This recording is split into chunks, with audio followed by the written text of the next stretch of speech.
Alright guys, BLM here, back with a new video. In this video I'll be talking about my thoughts on the 2011 game Catherine, 10 years after its initial release. And Catherine was a game that always had a big impact on me, and a lot of that's because, there really just isn't another game like it. It mixes this intense puzzle game with dating sim elements, which is something I haven't really seen before, and really haven't seen since. I think this was the first time I really played a narrative-driven game, a game that really had a major focus on its story, instead of just making the story kind of just a side thing a game was expected to have. I actually first experienced Catherine right when it came out in the US, which was a few months after it came out in Japan. But I remember hearing about it and was just intrigued by its premise. But, I was broke at the time. I was a kid. I watched a Let's Play right as it came out. And while the puzzle gameplay did look interesting, I guess, it was really the story that stood out to me. I love the character of Vincent Brooks, and seeing him mature over the course of the game was really fun for me to watch. But eventually it did drop in price, and I finally got to play it for myself. And that is when I truly fell in love with the game. Again, I began to adore the puzzle gameplay as well. And I remember I finished the game on the hardest difficulty, which, if you know me and how I talk about games, that doesn't happen very often. But then I didn't really play the game again for a good chunk of time. It wasn't until the release of Catherine Full Body that I eventually got around to replaying it. And then here for this video, I replayed it again. So that is the version of the game I did play. Though most of this video will be talking about the stuff that was originally included in the base version of the game. But at the end of the video, I will talk about some of my thoughts about the Full Body remake as well. And in this video also, I will only be talking about the main campaign of the game, the Golden Playhouse mode, as the other modes in the game aren't really something I've focused on, especially recently. So they aren't really things that I have that much to say about. But let's start talking about the base version of the game, starting off with its structure, which, as I mentioned previously, is split up into two major sections, the daytime and the nightmare sections. The daytime section is where most of the narrative takes place. It comprises of like a billion cutscenes, but once you get through those, you do get to the Stray Sheep bar, where you can walk around the bar, interact with fellow patrons, which could lead to some sub-stories with these characters, and this could decide whether or not this person survives the events of the game, which is obviously such a minor narrative ramification, but it's a nice little touch to the game here. This is also the part of the game where you interact with the titular Catherines of the game, and while most of that does happen in cutscenes, you do have dialogue options at points and text messages that you can respond to that will affect which ending that you eventually get. And again, for me, when this game came out, that was kind of a new thing. I never had played a narrative-focused game to this extent. For me, the narrative was what really stood out to me at the time. Now, obviously, nowadays, I've become more accustomed to games like the Telltale games, Life is Strange games, these other narrative-focused experiences that allow you to affect the narrative. But back in 2011, that wasn't really the thing that I was personally looking for, but Catherine was one of the first games that started leaning me towards that direction. And to be fair, Catherine barely does it. It's really just the endings that are affected by the choices that you make. Pretty much everything else is the same. Everything up until the point where you beat the final boss is essentially the exact same game no matter what choices you make. But also, this was also the first game I had played from the Persona team, which at the time, again, I'd never played a Persona game, whereas now I personally love Persona 5, and from what I've played of Persona 4, I really enjoyed that as well. And you can definitely tell that this game shares so many similarities to those games. It has a very similar vibe. It shares a decent amount of concepts and motifs. You can definitely see the correlation between the two games there. Something else I do love about the bar sections in this game is, it obviously being a bar.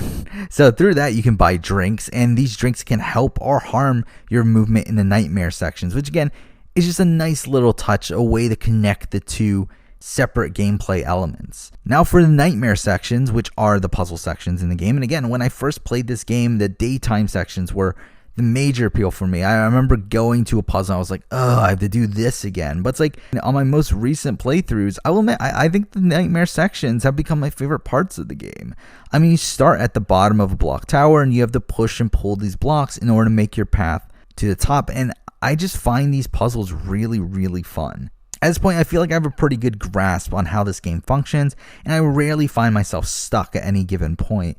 As the game continues, you obviously get introduced to new types of blocks that change how you have to approach your ascent, and that obviously makes the game a lot more difficult on harder difficulties, though again, on easy, doesn't really change that much. There are also items that start to appear that allow you to remove enemies or add spare blocks, so that's obviously really helpful if you do end up making a mistake. There's some really cool boss battles in this game as well, which add another twist to the block climbing puzzles where you have to avoid their attacks along the way. Also, during these nightmare sections, in between levels, you have these waiting areas where you can interact with your fellow sheep, and most of them are actually the same patrons you talk to in the bar. And this is again a nice little way for them to connect the two gameplay sections of the game. And also through this area, you can also learn new techniques. And also before reaching the next level in the confessional room, you are asked a philosophical question about relationships that, again, do have an effect on which ending you end up getting. I do really like how they bring up the statistics of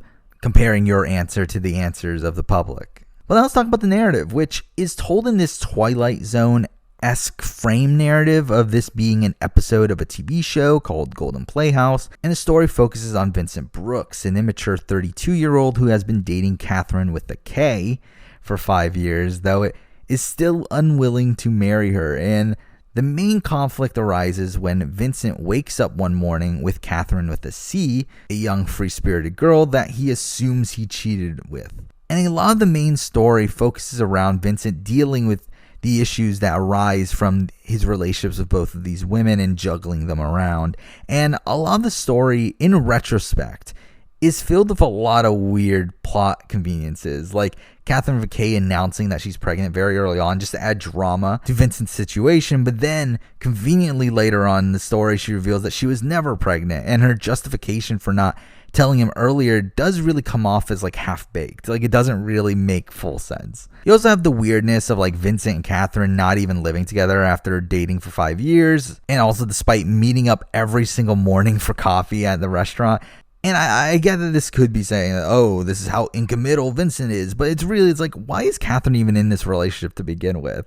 You also have this Catherine is cheating subplot, which set up a reveal for later on in the game, but it really serves to add just more melodrama to the story at the point that it's introduced. And towards the third act of the story, we do get this meetup between Vincent and the two Catherines, which leads to a strangely violent confrontation that really feels out of place here, though it doesn't really end up affecting anything, as it either never happened or Catherine just loses her memory of it. I really don't know which one it is, because the game never fully explains it, but whatever. It's a really jarring scene within the story that leads directly to the final act, where Vincent realizes that he is the only person to have seen Catherine with a C, with the exception of the stray sheep's owner, who reveals himself to be Dumazid, a god that kills men who don't commit to relationships for some reason. And Catherine was a succubus that was helping him out, and obviously this is kind of jumping the shark. The story was ridiculous to begin with. We have this guy in a relationship with two different women, both named Catherine,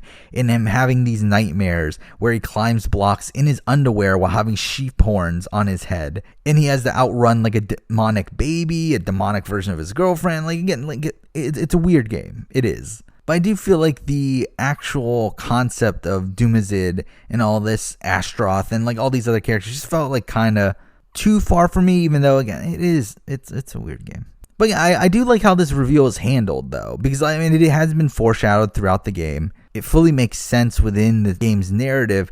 I just don't particularly like certain elements of what was actually revealed. But this does lead to the final nightmare where Vincent defeats Dumazid, and this section has some really cool puzzles and boss battles, while also delivering on Vincent's character development throughout the game. But I will say, whether or not that character development works for me is dependent on which ending you get. Now let's talk about the actual endings, where in the original game there are 3 different branches of endings, with those branches having a good, bad, and true ending. The freedom ending is probably the ending that I feel the least satisfied by, where Vincent does end up alone. And for me, this really just nullifies the themes of commitment that had really been set up throughout the early game of this. Though I don't actually mind the events of the true ending where he does decide to follow his dreams and go into space. I never loved the Catherine with a C ending, and straight up, I think this is more of a personal preference than it is based on its actual quality. As thematically, again, he does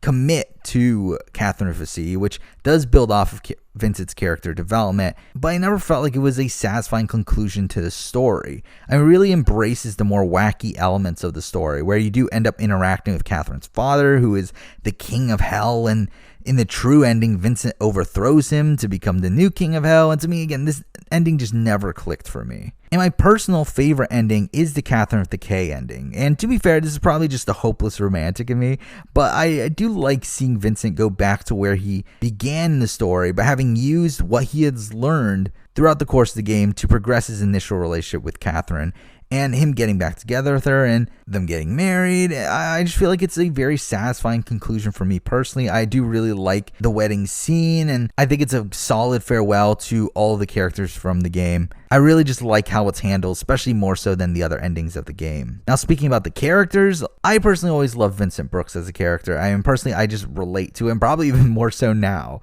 than I did when I initially played the game. But I also feel like he's the perfect character to head a story with the themes that this game has. Catherine with a C always felt like more of a plot device to me. I mean, she kind of just represents the opposite of what Catherine with a K is, though she did fit that role pretty perfectly.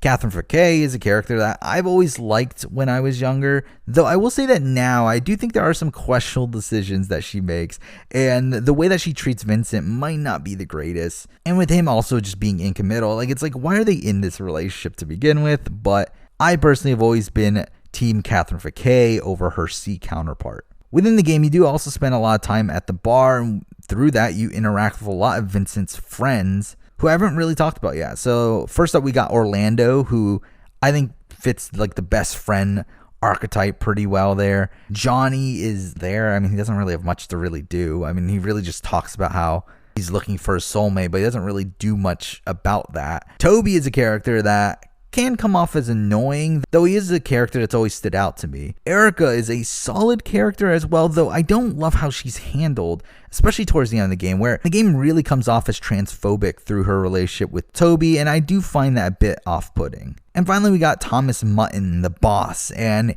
he doesn't really do much either. I mean, outside of the end game, he's really just there.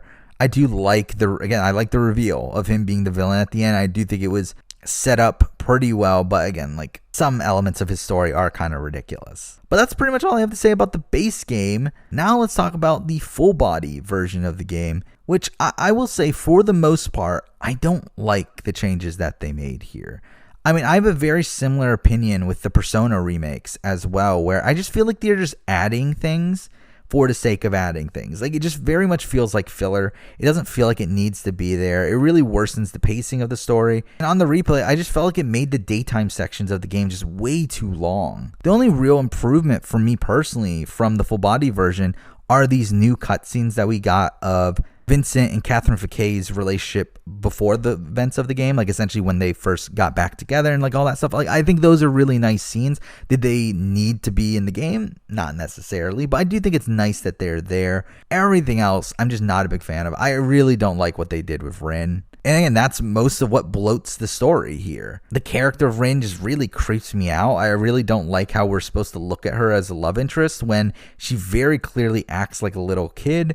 I just felt like Rin was just added as a way to shock the player, to add more interesting story threads without actually adding much depth to these. I mean, Rin does turn out to be a cross-dressing guy, and then we have this ridiculous alien storyline. I really just don't like anything that they did here from a narrative perspective, and I feel like Catherine works best as a binary choice between freedom and order. But adding Rin in there really just distorts that for me as well. So for me, I just really didn't like anything they did here from a story perspective with Rin, and also from a gameplay perspective, I didn't think her addition was really necessary either. I mean, they added Rin to the waiting rooms, and through that she can help you during the block puzzles, where if you're about to fail, she'll help you out. It's why is that there? I don't need that either. For me, I really just don't like the additions that they made here with the full body remake, though I still do enjoy the game as a whole. There are a couple cool additions, I guess. I mean, they did add multiplayer, which is a neat addition. They also added in a safety mode for people that are only interested in playing the main story. So, I mean, that's cool, I guess. But I mean, for me, at the end of the day, the full body version of the game just feels kind of unnecessary. But there we go. I mean, those are my thoughts on Catherine 10 years after its initial release. Again, a really nostalgic game for me and one of the first narrative-driven games to really catch my attention, which has obviously led to me now where like one of my main focuses when playing a game is the game's narrative. And I probably have a lot more qualms with it now than I used to. And of me also just not liking the changes that they made with the most recent remaster, but Catherine will always go down as one of the most unique experiences I've ever had with a game and one of my all-time favorites as well. But that's it for the video. I may or may not be working on a retrospective for a game developed by the same team as this game, and that will probably be coming sometime down the line. But for now though, that is the video. Thank you for watching.